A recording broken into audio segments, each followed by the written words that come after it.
Sécurité numérique, prévention, résilience, protection des données. Aujourd'hui, avec l'émergence de l'IA et du risque cyber, de plus en plus d'entreprises sont exposées. Que faut-il savoir pour se protéger?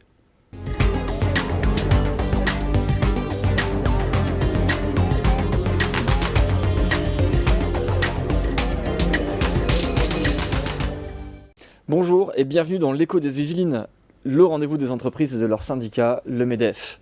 On y parle industrie, on y parle économie, territoire, cybersécurité, mais aussi et surtout des adhérents du syndicat des entreprises. Delphine Chevalier, bonjour. Bonjour Erwan. Vous êtes dirigeante et fondatrice de Thalia Neomédia, une entreprise dont l'expertise est la protection des données face aux risques cyber et aux risques d'attaque. Pouvez-vous nous parler un petit peu de votre parcours et de comment vous en êtes arrivé à diriger cette entreprise? Oui, tout à fait. Alors j'ai fondé Thalia Neomédia, donc qui est une entreprise qui est spécialisée sur les enjeux du monde numérique et plus particulièrement les enjeux de sécurité. Je suis arrivée à travailler sur ces thématiques de ma propre expérience, puisqu'en fait j'ai travaillé dans une organisation qui a été victime d'une très grave cyberattaque il y a quelques années et qui est une expérience qui m'a profondément marquée en tant que manager. Parce que j'ai vécu en fait de l'intérieur ce que ça peut vouloir dire pour une entreprise que d'être touché au plus profond de ses opérations et de ses données, d'être complètement à l'arrêt pendant de longues semaines avec tous les enjeux que ça représente, notamment vis-à-vis de ses clients et vis-à-vis de ses marchés. Très bien, alors qu'est-ce que vous pouvez nous dire un petit peu de ce monde de la sécurité que vous avez découvert à cette occasion? Est-ce que c'est un marché émergent? Est-ce qu'il y a de plus en plus d'attaques ou au contraire de moins en moins d'attaques et de plus en plus graves? Quelle est votre analyse du secteur? Alors c'est un marché qui est en plein développement. Alors le numérique est en plein développement.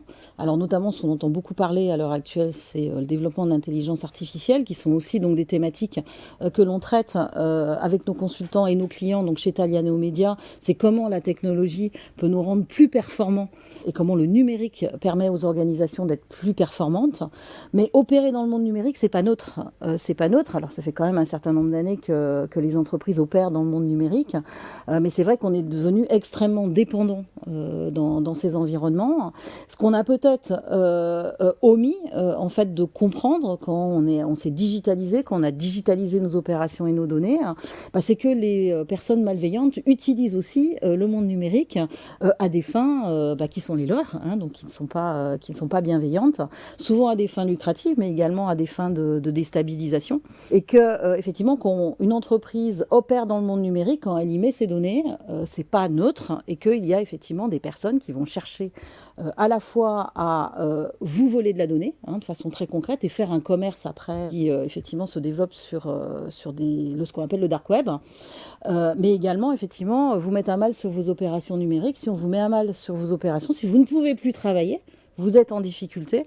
Et là, on a un système mafieux qui s'est mis en place où effectivement, on va venir vous rançonner. C'est ce qu'on appelle les cyberattaques. Alors pour illustrer tout ça, est-ce que vous auriez un exemple, un cas concret dans lequel on pourrait tous se retrouver? Quelque chose, une attaque peut-être qu'aurait subi l'un de vos clients ou une entreprise de votre connaissance? Je pense là à un client auquel il était déjà arrivé un certain nombre de choses. Donc c'est une entreprise qui fait à peu près 250 personnes, qui est basée en Île-de-France. Ils avaient déjà été victimes d'usurpation d'identité. Donc c'est certains de leur personnel donc, qui s'étaient vus usurper leur identité et en fait qui se faisaient passer pour l'entreprise auprès de leurs clients. Et j'ai le DSI un jour qui m'appelle et puis qui me dit: écoute Delphine, là je me sens vraiment complètement démunie. Même il me dit carrément: je me sens à poil. Parce que on n'a pas encore eu de très grosses cyberattaques avec des attaques par rançongiciel, on en entend beaucoup parler, et je sens qu'on n'est pas prêt.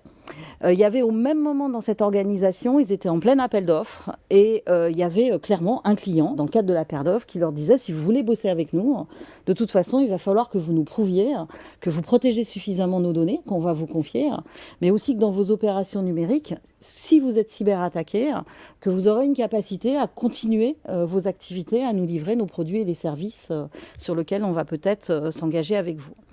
Donc ce qu'on a fait avec ce directeur des systèmes d'information, c'est que d'abord on a fait tout simplement un état des lieux de leur système informatique. Ce qu'on a fait aussi, et ça c'est des choses dont on n'a pas forcément conscience, c'est qu'en fait on a fait comme ce que font les cybercriminels. C'est-à-dire que les cybercriminels, ils ne voient pas des organisations, ils ne voient pas un hôpital, ils voient des machines. Et pour ça, les cybercriminels, ils ont des outils qui permettent de scanner votre système d'information de l'extérieur. Donc on a fait ça avec ce client, on a dit finalement si des cybercriminels vous regardent et regardent vos machines, qu'est-ce qu'ils vont voir et surtout qu'est-ce qu'ils vont voir comme porte ouverte pour éventuellement rentrer sur votre système d'information, vous mettre en difficulté ou vous voler de la donnée. Donc ce qui nous a permis effectivement de refermer des portes ouvertes avant que les cybercriminels les trouvent. Donc ça, c'est une première chose. La deuxième chose que l'on a faite, c'est qu'on a entraîné cette organisation, on l'a préparée à affronter une cyberattaque. Quand on est victime d'une cyberattaque, le facteur temps est très important.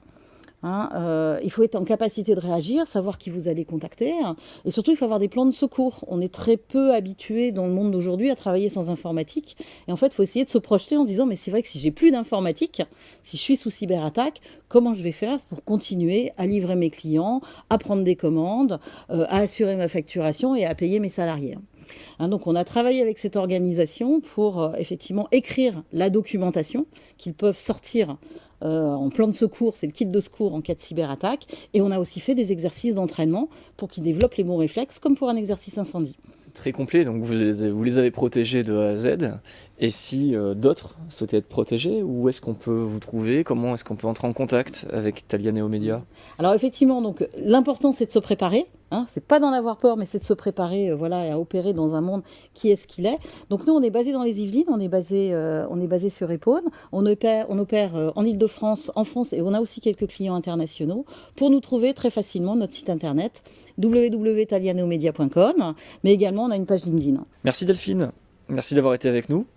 Merci à tous de nous suivre, merci à nos partenaires, merci à TV78, et je vous dis à très bientôt dans l'Écho des Yvelines.